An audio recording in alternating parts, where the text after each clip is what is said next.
Լեռնային Ղարաբաղից բռնի տեղահանված անձանց սոցիալական ապահովության նպատակով Հայաստանի Հանրապետության կառավարությունը 2023 թվականի հոկտեմբերից մինչև այսօր պետական բյուջեի միջոցներից հատկացրել է ավելի քան 115 միլիարդ դրամ։ Այս մասին Հանրային հեռուստաընկերությանը տված հարցազրույցում հայտարարել է Հայաստանի Հանրապետության փոխվարչապետ Տիգրան Խաչատրյանը, նշելով, որ հատկացված գումարների ավելի քան 85-ից 90%-ը տրամադրվել է բացառապես պետական բյուջեից։ Իհարկե տեղ եղել են նաև միջազգային կազմակերպությունների լրացուցիչ աջակցության գումարներ, որոնց մենք շնորհակալ ենք եւ որը շատ բարձր են գնահատում, բայց մեր աշխատանքի սկզբունքը ո՞րն է եղել։ Եթե մենք որոշել ենք, որ ճիշտ է, որ այսօրվանից իրականացվի այս սոցիալական աջակցության ծրագիրը, մենք չենք սպասել,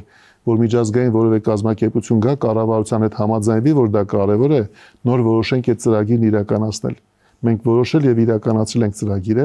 եւ այդ ընթացքում միջազգային կազմակերպությունները լսելով մեր ծրագրի բովանդակությունը ցանկություն են հայտնել միանալ այդ ծրագրերին